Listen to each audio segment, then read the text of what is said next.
ಇನ್ನು ಕೋಗಿಲು ಲೇಔಟ್ನ ಅತಿಕ್ರಮಣ ಮಾಡಿದವರ ವಿರುದ್ಧ ಎಫ್ಐಆರ್ ದಾಖಲಾಗಿದೆ. ಬೆಂಗಳೂರಿನ ಯಲಹಂಕ ಪೊಲೀಸ್ ಠಾಣೆಯಲ್ಲಿ ಎಫ್ಐಆರ್ ದಾಖಲಾಗಿದೆ. 4 ಜನರ ಮೇಲೆ ವಿಜಯ್, ವಾಸಿಮುಲ್ಲಾ ಬೇಗ್ ಸೇರಿದಂತೆ ಒಟ್ಟು 4 ಜನ. ವಿಜಯ್ A1, ವಾಸಿಮುಲ್ಲಾ ಬೇಗ್ A2, ಮುನಿಯಂಜನಪ್ಪ A3, ರಾಬಿನ್ A4. ಈ 4 ಜನರ ಮೇಲೆ ಪೊಲೀಸರು ಪ್ರಕರಣ ದಾಖಲಿಸಿದ್ದಾರೆ. ಎಫ್ಐಆರ್ ದಾಖಲಾಗಿದೆ. 4 ಎಕರೆ ಪ್ರದೇಶವನ್ನು ಇವರು ಅತಿಕ್ರಮಣ ಮಾಡಿದ್ದಾರೆ, ಕಚ್ಚಾ ಮನೆ ನಿರ್ಮಾಣ ಮಾಡಿದ್ದಾರೆ. 160 ಮನೆಗಳನ್ನು ನಿರ್ಮಾಣ ಮಾಡಿ ಹಣ ಪಡೆದು ಹಂಚಿಕೆ ಮಾಡಿದ್ದಾರೆ ಅನ್ನುವಂಥ ಆರೋಪ.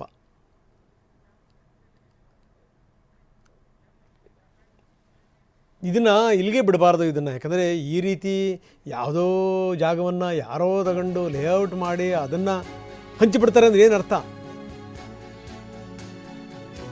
ಅಕ್ರಮ ಒತ್ತುವರಿದಾರರನ್ನು ವಿಚಾರಿಸ್ತಾ ಇದ್ದಾರೆ ಪೊಲೀಸರು.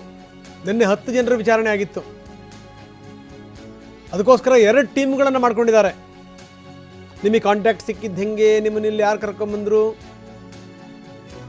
ಎಷ್ಟು ದುಡ್ಡು ತಗೊಂಡ್ರು, ಯಾರ ಕೈಯಲ್ಲಿ ದುಡ್ಡು ಕೊಟ್ರಿ, ಬೇರೆ ಯಾರಾದರೂ ನಿಮ್ಮ ಹತ್ರ ಹಣ ಪೀಕಿದ್ರಾ, ದಾಖಲೆಗಳನ್ನು ಮಾಡಿಸ್ಕೊಟ್ಟಂಥವ್ರು ಯಾರು, ದುಡ್ಡು ಸಿಗುತ್ತೆ ಅಂತಂತಂದರೆ ಬೇಕಾದ ದಾಖಲೆಗಳು ಮಾಡಿಕೊಟ್ಬಿಡ್ತಾರೆ ನೋಡಿ. ಅದೆಷ್ಟು ಜನ ಈ ಬಾಂಗ್ಲಾದಿಂದ ಬಂದಿರುವಂಥವ್ರ ಹತ್ರ ಎಲ್ಲ ಕಾರ್ಡ್ಗಳು ಇವೆ. BPL ಕಾರ್ಡ್ಗಳಿಂದ ಹಿಡಿದು ನೀವು ಆಧಾರ್ ತನಕ ಎಲ್ಲವೂ ಕೂಡ ಇರುತ್ತೆ. ಎಷ್ಟು ಹಣ ಇಸ್ಕೊಂಡ್ರು, ಯಾವ್ಯಾವ ದಾಖಲೆಗಳನ್ನು ಮಾಡಿಕೊಟ್ರು, ಯಾರ್ಯಾರು ಮಾಡಿಸ್ಕೊಟ್ರು, ಇದೆಲ್ಲದರ ಬಗ್ಗೆ 2 ಟೀಮ್ ಈಗಾಗಲೇ ವಿಚಾರಣೆಯನ್ನು ಶುರು ಮಾಡಿದೆ. ಇವತ್ತು ಕೂಡ ವಿಚಾರಣೆಗೆ ಬನ್ನಿ ಅಂತ ಅಕ್ರಮ ಒತ್ತುವರಿದಾರರಿಗೆ ಸೂಚನೆಯನ್ನು ಕೊಡಲಾಗಿದೆ.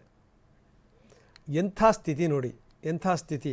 ಈಗ ನೀವೇ ದುಡ್ಡು ಕೊಟ್ಟು, ನೀವೇ ಜಾಗ ತಗೊಂಡು, ನೀವೇ ದಾಖಲೆಗಳನ್ನೆಲ್ಲ ರೆಡಿ ಮಾಡಿಕೊಂಡು, ನೀವೇ ಸಾಲ ಸೋಲ ಮಾಡಿ ಲೋನ್ ಮಾಡಿಸ್ಕೊಂಡು ನೀವು ಮನೆ ಕಟ್ಟಿ ಏನಾದರೂ ಒಂದು ಸಣ್ಣ ಪುಟ್ಟ ವೈಲೇಷನ್ಗಳಾಗಿತ್ತು ಅಂತಂದರೆ ಬಂದು ಕೆಡೋತಾರೆ.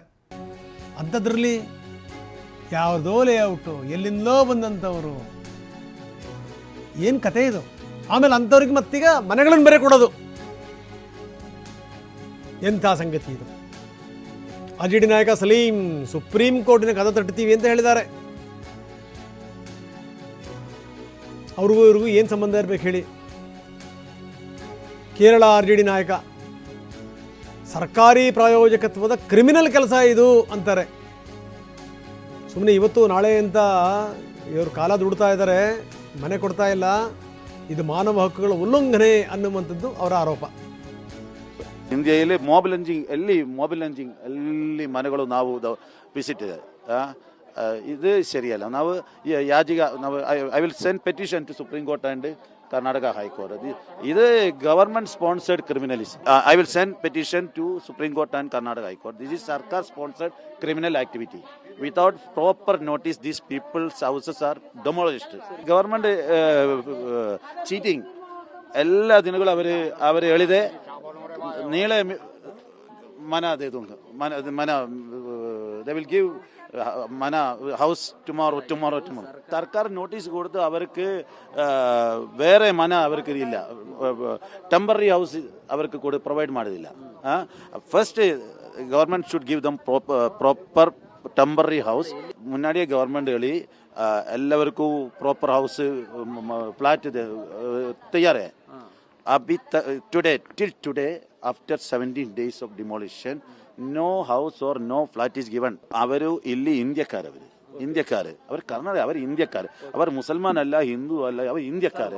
House they have no house, ಅವ್ರಿಗೆ ಮನೆ ಇಲ್ಲ, ಅವ್ರಿಗೆ ಮನೆ ಇಲ್ಲ. Government responsibility. ಇಂಡಿಯಾದಲ್ಲಿ ಮೊಬೈಲ್ ಲಂಚಿಂಗ್ ಮನೆಗಳು ನಾವು ವಿಸಿಟ್ ಇದೆ. ಇದು ಸರಿಯಲ್ಲ. ನಾವು I will send petition to supreme court and Karnataka High Court. This is government sponsored criminalism. I will send petition to Supreme Court and Karnataka High Court. This is Sarkar sponsored